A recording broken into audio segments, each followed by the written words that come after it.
Assalamualaikum warahmatullahi wabarakatuh. How are you, children? Today we will learn how to use will and be going to. In English, when you will tell about future activity, you can use will and be going to. But how to use it? Let's check this out.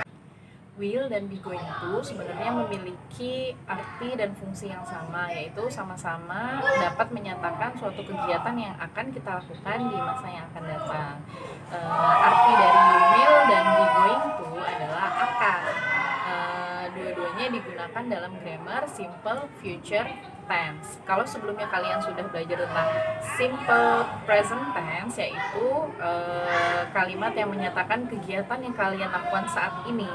Sedangkan kalau simple future tense yang menggunakan will dan be going to memiliki fungsi untuk menyatakan suatu kegiatan yang nantinya akan kalian lakukan di masa depan. Nah, masa depan ini bukan berarti harus 5 tahun lagi, 10 tahun lagi, atau saat kalian kuliah, saat kalian kerja, saat kalian sudah tua, tidak mestinya seperti itu. Tapi dalam jangka waktu pendek, seperti misalkan 1 jam lagi, 2 jam lagi, besok, nanti malam, minggu depan, bulan depan, itu sudah bisa disebut masa depan, karena waktunya belum kalian alami. Apa sih perbedaan dari will dan be going to? Kalau will dapat digunakan untuk menyatakan suatu kegiatan yang nanti akan kalian lakukan, tapi spontan ingin kalian lakukan. Jadi misalkan kalian sedang ngobrol dengan teman kalian, lalu tiba-tiba ada telepon berdering, kalian akan bilang, I will pick it up, aku akan mengangkat teleponnya. Itu kan spontan, tidak direncanakan dalam waktu panjang sebelumnya. Nah, kalau be going to itu untuk menyatakan suatu kegiatan di masa depan yang sudah kalian rencanakan cukup panjang, dan biasanya be going to untuk menyatakan suatu kegiatan yang kalian sudah rencanakan dan hampir pasti akan kalian laksanakan. Selain itu, perbedaannya dari rumusnya atau struktur dari kalimatnya. Nanti kita akan belajar setelah ini. Yang pertama, kita akan membahas tentang will, bagaimana cara menulis kalimat menggunakan will. Bu Rati sudah menuliskan strukturnya atau rumusnya. Yang pertama, subjek, lalu diikuti dengan will, dan berikutnya diikuti dengan kata kerja bentuk pertama atau verb one. Kita buat contohnya ya. Subjeknya I, lalu diikuti will, I will, verb 1, kata kerja 1, I will study.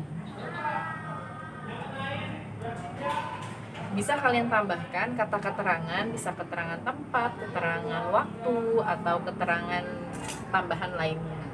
I will study English, berarti tambahkan keterangan apa pelajarannya. I will study English, lalu berarti tambahkan lagi keterangan waktunya. Kalau masa depan berarti nggak bisa kalian menggunakan yesterday atau last month, last week, karena itu sudah lewat. Tapi kalau simple future tense, keterangan waktunya adalah bisa tomorrow, next week, next month, next year, dan lain-lain. Berarti akan menambahkan keterangan waktu tomorrow. I will study English tomorrow. Artinya saya akan belajar bahasa Inggris besok. Lalu contoh lainnya, jika subjeknya Bu Rati tuliskan she. Kalau she, subjeknya diikuti berikutnya oleh will. She will play a doll. She will play a doll. Artinya dia akan bermain boneka, dia akan main boneka. Kalimatnya sampai sini aja juga bisa. Jadi tidak bedanya yang atas dikasih keterangan waktu, yang bawah tidak dikasih keterangan waktu. Tapi karena sudah ada will, itu menyatakan kegiatan yang nanti akan dilakukan.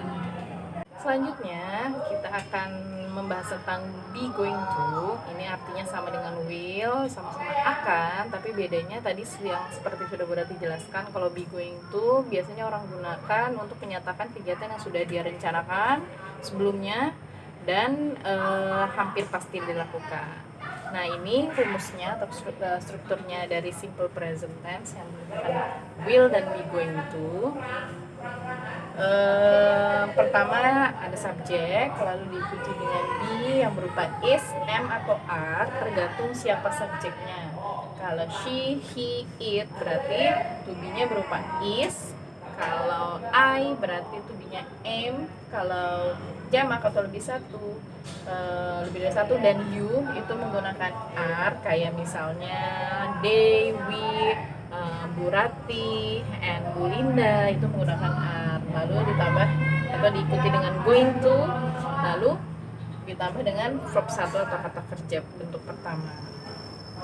Kita buat contohnya, misalkan subjeknya adalah I. Kalau I berarti to be-nya am. I am going to continue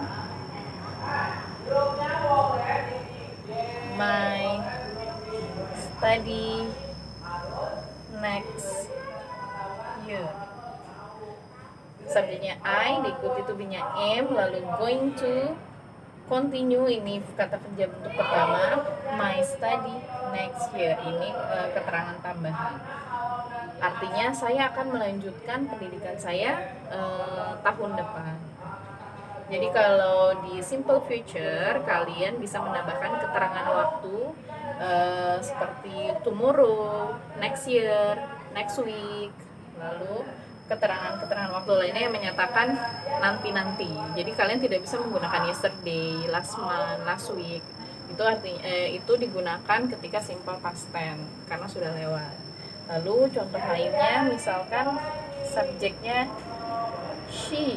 Kalau she, to be-nya berarti is. She is going to play doll. Dia akan bermain boneka. Lalu kalau subjeknya they, to be-nya berupa are. They are going to play football next week.